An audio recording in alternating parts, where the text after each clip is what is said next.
York TikTok personality, known for showing off her latest wig products, is going to remain behind bars for now after her arraignment on 20 charges related to an absolutely devastating and deadly crash. Miriam 20 Yarimi charges is is accused crazy. of running red lights and hitting a mother and her 3 children in a crosswalk. We're learning more about what she allegedly said to police on the scene and what's next in the legal process. Welcome to Sidebar, presented by Law and Crime. I'm Jesse Weber. Man, I don't know if it's just me, but it be seeming like the people who get famous off of like TikTok, other platforms, sometimes they think that they're above the law. And for you to hit and unalive a family and not report it, what did you think was gonna happen? This is not like 1940. They got cameras everywhere. They were gonna find out. That's insane. And then you got to think morally as a person. Like you don't feel bad about that. You don't feel like you don't feel any type of remorse or regret because that happened. What are you doing as an individual? I told you a few weeks ago about Miriam Yarimi, the 32-year-old wig maker from Brooklyn, who was allegedly driving very recklessly when she allegedly slammed into Natasha Sada and her 3 children, her mother, 2 daughters. They died from these catastrophic injuries. The youngest, a 4-year-old boy, had to be rushed to a hospital in critical condition. The Brooklyn DA, district attorney, now says that little boy has recovered slightly, but he still has a long road ahead of him.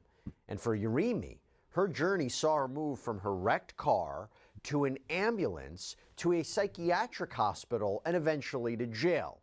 And according to documents that were filed in court, Yarimi apparently went on this strange rant at the time of her arrest. A lot of I wonder if she was drunk, cause like what else could have caused such negligence as a person? And then if you, I don't drink myself. Not that it matters, but I'm just saying I don't drink myself because you can, if you, I don't like how it makes you lose control. I'll put it like that. And when you're out and about, I don't know. Me as a person, I think it's my honest opinion. I know I would feel bad. Like I feel bad if I don't give somebody the correct amount of money back. Like, so if you're in a situation where you unalive a whole family, why would you then make a rant about it? This is some interesting stuff. details going on here. I want to give you the background on this case. I'm warning you right now, this is such a sad case. On March 29th, Natasha and her 3 children were walking home from services at their synagogue in Brooklyn, and they were crossing Ocean Parkway when an Audi came flying through the red light, hitting an Uber waiting to turn and violently crashing into the family. A separate family, by the way, in the rideshare. They had minor injuries, but there was another family there. But the impact, as I mentioned, obliterated Natasha and her kids. The Audi, allegedly driven by Miriam Yarimi, ended up on its hood more than 100 feet away from the crash, according to investigators. 8-year-old Diana, 5-year-old Deborah, they were killed along with their mother. And as I mentioned, Natasha's 4-year-old son was hospitalized. So she hit a few people. Not only did she hit the family that passed away, she also hit the Uber. And you have to think, how fast was she going to not only hit those people, continue to go through, hit the Uber, and then somehow flip the car? I'm thinking she was in the 70, 80 miles an hour range running a stoplight. That's insane. And then if you're running a stoplight, you're in the city area. You're not in a rural area. But forget all that. The son will heal physically. Emotionally, he may never heal from this. This kid may grow up with some different level of trauma because his entire life he'll be thinking like, my family went to church, for lack of better terms, and passed on the way back because of somebody who was irresponsible with how they were living life. Insanity. And after being cut out of her Audi, Urimi, the suspect in this case, the defendant who had just minor physical injuries, was allegedly rambling at the scene about how agents from the CIA were out to get her and how she had the devil in her. This is according to first responders. So they take her to Bellevue Hospital for a psychiatric assessment, okay? So to talk more about That was probably a ploy. apparent wild rant, her arraignment this week, the Complete case, her insanity. history, which is very important. I want to bring in criminal defense attorney Paul Townsend to talk more about this. Paul, thanks. A woman who taught high school out in Oklahoma has now been arrested and has been accused of raping a student. It has become a familiar story around the country. We are going to dig into the details of this case, the charges she's facing, the investigation, what a possible defense could be, and also what is behind this apparent surge in cases like this. Welcome to Sidebar, presented by Law and Crime. I've been saying the same thing, man. Instagram, Snapchat, they are breeding grounds for this crap. 30-year-old mother of two, Brittany Lee Gray, she's a mom facing too. charges that she raped a student and then tried to get rid of the evidence. That's what we're talking about. Oklahoma State Bureau of Investigation officials said that police requested their help looking into a report of misconduct at Blair High School between a teacher and a student. And once they had probable cause, OSBI agents, they were able to get a warrant for Gray's home. By the way, just so you know, we're talking about the geography here. So Blair, Oklahoma is a small town southwest of Oklahoma City's population in 2023, according to Google. So once again, this woman is not disfigured. This woman is not by any means considered conventionally ugly, if you will. What is the issue? She's got 2 kids, probably is married, probably has a husband. If that is the case, that means that you are not lacking opportunity in that department when it comes to, any type of sexual pleasure. So why is it that you're attacking young children? What's the outcome that you're looking for here? Google was only about 700 people. Gray is reportedly teaching in her hometown. So you can kind of imagine that her arrest and her subsequent booking into the Jackson County Jail last week, that may be the talk of the town. And I'm also curious about how that might affect jury selection. We'll talk about that in a minute. But after the search at Gray's home, investigators say they determined that Gray had both inappropriate communication and physical contact with this student multiple times. According to local news station KSWO, agents searched Gray's electronic devices, and they found evidence that she had traveled between Blair and Martha. That's another small town in Jackson County where the victim reportedly lived. Now, KSWO also reports that court records show that Gray deleted messages between herself and the student after Googling, or allegedly Googling, how to delete data and what law enforcement is able to get off of devices. Okay, if true, not great. And investigators also report that the student himself admitted to this relationship last year. What's so insane is okay, I think everybody with a brain knows that we are walking around with tracking devices in our pocket. These phones, they track everything. So if you are doing something that you should not be doing, this is why it sounds like crap when people say, oh, we couldn't find, the drug dealer that was doing whatever drug deals.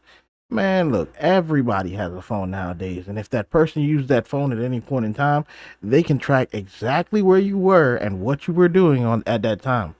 They don't need your permission. They can subpoena all that information. You're cooked.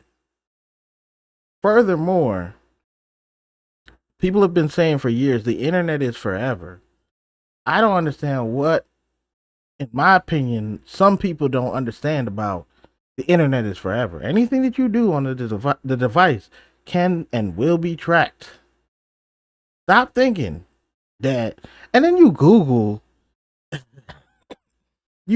how to get rid of the information. You're absolutely cooked. That means that you had intention to get rid of the information. Like, they are on it. It's over for you. I don't know what the lawyer gonna say. This is gonna be interesting to see what the defense is. Court records show a criminal warrant was issued on January 23rd. She was arrested the next day. She posted a $25,000 bond on Monday, and she is charged with second-degree rape and destroying evidence. And we're going to get into those charges, but before we get into this any further, I want to bring back onto the show former felony prosecutor Andrea Lewis to talk. An elementary school principal allegedly threw a party at her own house where over 100 kids showed up and were drinking. As if that wasn't bad enough. Wait a minute. A teacher from the school was found partying right alongside the students, or allegedly partying. And now both are facing some serious charges. I'm going to talk with acclaimed veteran journalist Ashley Banfield to get to the bottom of this wild story. Welcome to Sidebar, presented by Law and Crime. I'm Jesse Weber. All right, so where do I start? Elementary school teacher, cook, throwing a party at your house for the kids. Why not illegal? Once the drugs and whatever other nefarious activities was going on and started happening, it became illegal. Then your coworker is your co-defendant. Come on, man. What are y'all doing? Like, do y'all take life seriously? Cause I don't know, man. I hate to make light of this, but this is crazy. Like, it's almost like they really believe they not gonna get caught. 100+ students at a party. Nobody thought like, oh, those are kids. Oh, he's got Hennessy. He's got whatever bottle he's drinking on. Nobody thought like if somebody did a video. This is the age of the smartphone. If somebody does, just one person, all it takes is one person to do a video. All it takes is one person ring doorbell to be faced at your front door, and a kid to come outside with a bottle of, Don Julio or something. You're cooked. It's over for you. Like that's all it takes. We're in the age of social media. We're in the age of world star hip hop. Everybody upload everything up online, Instagram, all that. They couldn't have thought this was going to work out. This is crazy. All right, so this is a story that sounds like it's straight out of a B-rated, maybe comedy movie. I don't know. Let me tell you what we have. We have an elementary school principal who allegedly throws a party at her own house, and over 100 kids, minors, show up drinking, causing chaos. And I will tell you, in a scary twist, according to police, though, there was a juvenile who was experiencing what has been described as, quote, an alcohol-related medical event. Now, the principal, who supposedly threw this party, is, shocker, facing charges, but also along with one of the school's teachers who was allegedly partying with the kids. So I want to start at the beginning of what is truly a bizarre story. It all went down apparently on the night of January 19th. By the way, man, what's with these older women? What I hate to do it to y'all, but like, are y'all bored? Y'all don't have nothing better to do but attack children in this kind of way. And it's not a race thing. And I can't even say it's just older women, because it's a bunch of, I've done all ages. But it's like, huh? What are we doing? A Sunday, no less, a school night, by the way. Anyway, when police in Cocoa Beach, Florida, received reports of this wild party at the home of Roosevelt Elementary School principal, 47-year-old Elizabeth Hill Rodigan. According to the arrest affidavit that was obtained by Law and Crime, she was initially called by police, said that she was, down the street. She would handle the loud music. She would shut the music down by 10 p.m. But police and first responders, they show up later that night. And what do they find? Quite the scene. More than 100 kids were at this house, and this, by the way, this part's kind of strange. According to the arrest affidavit, many of them were oddly sporting matching t-shirts. Not really sure what that's about, but yes, there was alcohol at the party, plenty of it. Coolers filled with booze were apparently scattered around the yard. The teens were drinking openly. According to the affidavit, there was also marijuana there too. Now, so they had a college party in like 3rd grade. Look, man, this is crazy. I get into more of the alarming and strange details about this, including discussing the charges, not only for Hill Brodigan, but also that other teacher. I want to bring back on to Sidebar award-winning veteran journalist Ashley Banfield, host of a brand new podcast. All right, so this is going to be the end of the video, y'all. Please don't forget to like, comment, share, subscribe, follow, hit the notification bell. Click all, that way you can get all of my notifications. Join the Discord. The link is in the bio. Links to the original videos will be in the bio. I appreciate you guys for tuning in. Thank you for watching. To everybody who watched to the end of the video, I really appreciate you guys. Don't forget to give a thumbs up, hit the subscribe button, and we'll see you guys next time. Thanks for watching.